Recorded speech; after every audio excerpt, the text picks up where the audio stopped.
Ассалаумағалейкум достар, бүгінгі видеоға қош келдіңдер.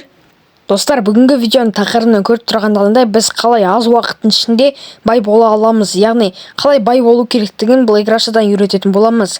Ал ендеше біз көп созбай видеомызды бастаймыз. Енді полный тутор істемеймін, ондайға енді ешқандай тутор жоқ. Сондықтан бүгінгі видеода өзім ауызша барлығын айтып түсіндіремін. Сол арқылы сіздер ақша тауып, ертерек ақша тауып мықты дами аласыңдар. Ал ендеше біз көп созбай видеомызды бастаймыз. Ең бірінші способты айта кетейін. Ең бірінші способ бұл бізде фармила. Яғни фармила дегеніміз уровендеріне қарайды. Яғни сендердің уровендерің 3 болатын болса, кладоискатель сендер 5 болатын болса, МЧС 8 болатын болса, стройка 10 болатын болса, ТК, яғни транспортная компания.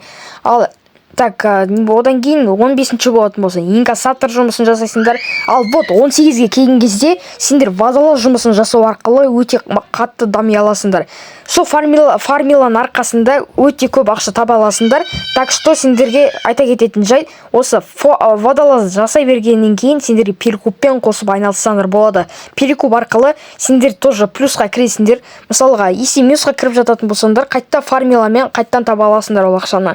В общем, не минусы жоқ, не плюсы жоқ, бір әйтеуір сондай нәрсе ғой. В общем, перекуппен нормально дамуға болады.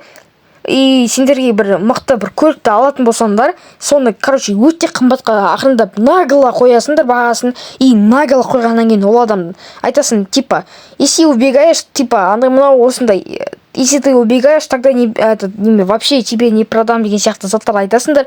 И одан кейін торговаться етесіңдер. Торговаться еткеннен кейін сол торговаться еткен келіскен бағаға сататын боласыңдар. Мен өзім перекуппен көп айналсам, оны видеоға көп түсірмеймін, ең бастысы. Бірақ мен Toyota Camry'лармен көбірек перекуп жасаймын. Toyota Camry 75 деген көлік бар. И соны мен мысалға арзан қалып, өте қымбатқа сатып жүрген болатынмын. Ол кезде ол адам новичок па, білмеймін, әйтеуір рыноктарын білмейді екен. В общем, новичоктарға может сендер сата аласыңдар.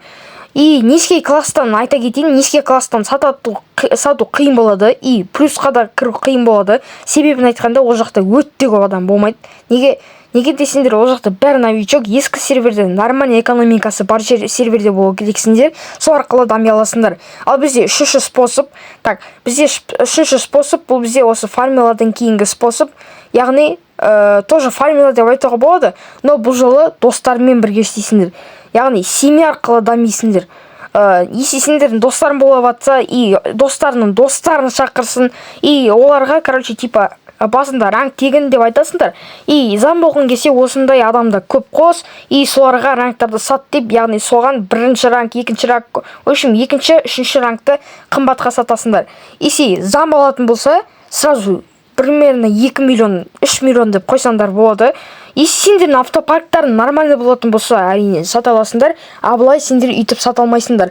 В общем, достар, бүгінгі видеода осы қызықтыдай, кереметтей перекуп, фармила, семья арқылы даму деген сияқты заттарды айтамын. И осылай сендер дами аласыңдар семья арқылы. И без семья, сендерде семья болмайтын болса, қайтта фармила немесе перекуп болуға болады.